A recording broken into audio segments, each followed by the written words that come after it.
Thank the Hollywood Foreign Press because, number one, you've been so nice over the years. 27 years ago, you gave me an award for Mork. It was Best Newcomer. Thank you. And 2 years later, you gave the same award to Pia Zadora. Thank you. In the vast and often shallow world of entertainment, few figures have left a mark as deep and as contradictory as Robin Williams. He was the master of improv, the king of comedy, and the dramatic actor who could move even the coldest soul. His talent was a wild torrent, a force of nature that made us laugh, cry, and most of all, believe in the magic of cinema. But behind that contagious smile was a well of pain, a silent battle against inner demons that, in the end, turned into a fight between life and death. Is that actor Robin Williams is dead at the age of 63 from an apparent suicide. This is from Williams' representative, who released a statement just a moment ago saying, quote, Robin Williams passed away this morning. He had been battling severe depression of late. How is it possible that a man who seemed to have it all, fame, fortune, worldwide admiration, was fighting such a massive internal war? Why couldn't the light he brought to the screen reach the darkness inside him? Today we dive into the complex story of Robin Williams, one that goes beyond headlines and comedy sketches. It's a story about the loneliness of brilliance, the weight of fame, and the tragic decline of a brilliant mind. Was his departure the result of depression, a devastating neurological illness, or a harsh reminder that, for some people, a smile is just a shield, and humor, a suit of armor in a world they can't quite make sense of?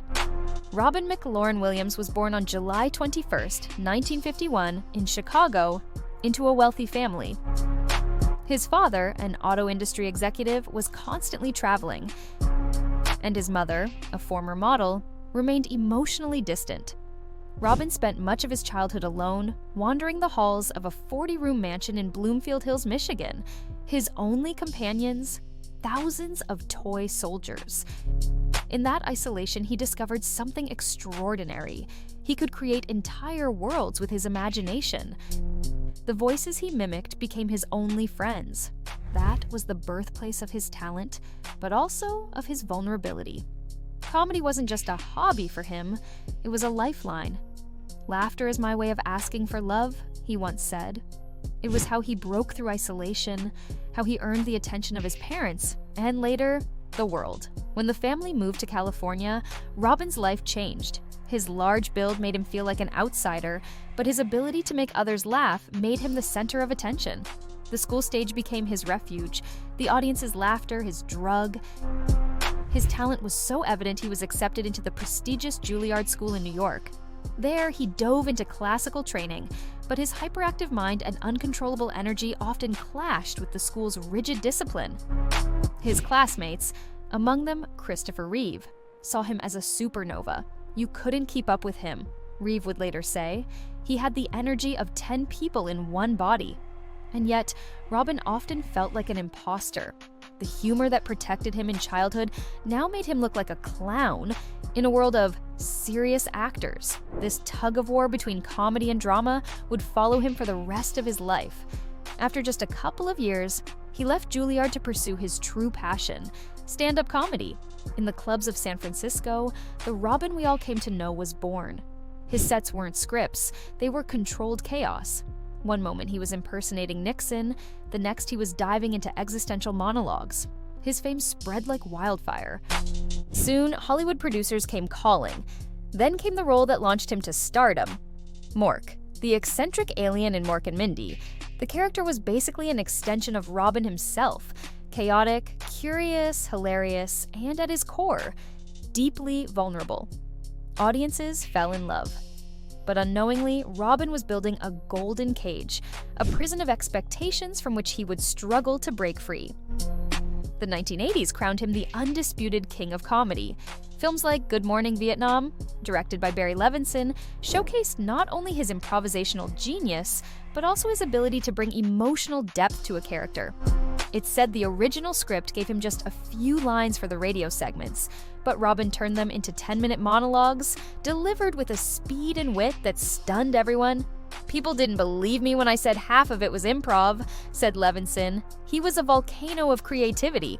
His versatility became legendary. In Mrs. Doubtfire, he played a father disguised as a nanny to stay close to his kids. The role demanded humor and heart. In the iconic dinner scene, when his cream mask begins to melt, it was actually an accident. But Robin, always quick, turned it into a moment of pure improvisation, a perfect metaphor for his life, a thin layer of comedy barely covering deep internal pain. But behind every laugh, every applause, every award was the dark truth of his addiction. Fame, instead of freeing him, became an unbearable weight. "Comedy is a double-edged sword," he said in an interview. "Making others laugh was my way of not facing my own demons. The Hollywood parties, the pressure, the endless expectations, all of it pushed him into a spiral of self-destruction. Cocaine, alcohol, a cycle that numbed the voice in his head that kept whispering, 'You're not enough.' Despite the accolades, Robin had never felt more alone." The 80s were a whirlwind, career highs, personal lows. His addiction worsened, fueled by the excesses of the Hollywood lifestyle.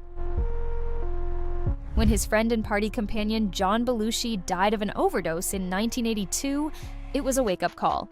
Terrified of ending up the same way, Robin sought help and got clean. But, as he admitted, sobriety was a constant battle. "Addiction is a disease," he explained. "It's not a moral failing." But Robin's greatest enemy wasn't alcohol or drugs.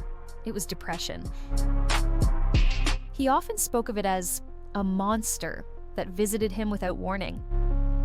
This contrast between the public Robin, vibrant, funny, and the private Robin, troubled, self-doubting, was his daily reality. His personal life was no sanctuary either. 3 marriages, 2 divorces, children he loved deeply but with whom he struggled to stay close. His first divorce from Valerie Velarde and his marriage to their former nanny, Marcia Garces, sparked a media frenzy that only worsened his anxiety and feelings of isolation. The irony of his life was brutal. While millions laughed at his jokes, Robin felt emptier than ever. No award, no paycheck could fill the void. He often joked about his struggles on stage. It was his way of exorcising the pain. But at night, the silence returned, and the laughter, his greatest weapon, became a cry for help that, tragically, few ever heard. In the late 90s, Robin began embracing dramatic roles, as if he needed to prove there was more to him than just manic energy. Films like Awakenings, Good Will Hunting, and Insomnia revealed the depth of his acting. His portrayal of therapist Sean Maguire in Good Will Hunting was a defining moment. In one improvised scene, he tells Will a personal story, encouraging him to open up. The authenticity was so powerful that even director Gus Van Sant was speechless. The performance earned Robin the Academy Award for Best Supporting Actor in 1997. During his acceptance speech, clearly emotional, Robin thanked his father, who had passed years earlier, and dedicated the award to the person who believed in him the most.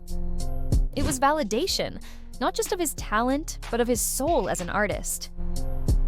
And yet, even holding that Oscar, the internal storm never really passed. Depression lingered. His mental health began to decline in ways neither he nor his family could explain. In interviews, he spoke slower, with a quiet sadness. It wasn't just depression anymore, it was something deeper. The genius was fading from the inside. And the battle, though invisible, had no escape. On August 11th, 2014, the world stood still. The news broke. Robin Williams was gone. Found dead in his California home. Apparent suicide. The shock was universal. How could the man who brought so much joy be driven to such despair?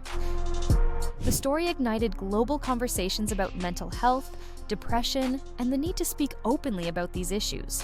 But a few weeks later, the truth came out, and it was more tragic than anyone had imagined.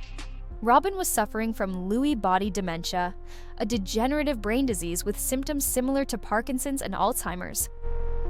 Hallucinations, paranoia, memory loss, motor issues, and worst of all for Robin, cognitive decline, the slow unraveling of the very mind that had defined him.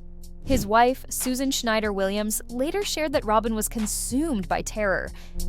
He couldn't sleep, he was hallucinating, he was losing control of his mind and body. It was like fighting a monster that devoured him a little more each day. She wrote, the disease stole his ability to improvise. His spark, his humor, his greatest weapon was gone. In the final months, desperation was his only companion. It wasn't just depression that took him. It was the horror of losing himself, of watching his mind fade away. His final act was the decision of a man who couldn't bear to lose the very essence of who he was. Robin Williams wasn't just an actor or just a comedian. He was a man who used his own pain to bring joy to the world. From the genie in Aladdin to Professor Keating in Dead Poets Society, his characters remain etched into our collective memory. He showed us that beauty exists in absurdity, that hope can rise from tragedy, and that even comedy carries deep humanity.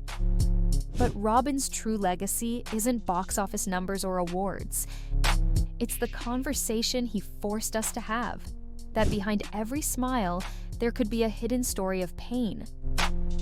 That fame doesn't protect you from sadness, loneliness, or illness. That mental health is not optional. It's essential. His story reminds us that we're all fighting invisible battles, and that empathy, real, raw, human empathy, is our strongest weapon. Robin's ending wasn't a failure. It was the closing chapter of a man who fought bravely against an invisible enemy. And in his silence, he left behind a lesson we all need to remember. Be kind, because you never know what someone is going through. Robin Williams made the world laugh, but he also left us with a story that demands reflection.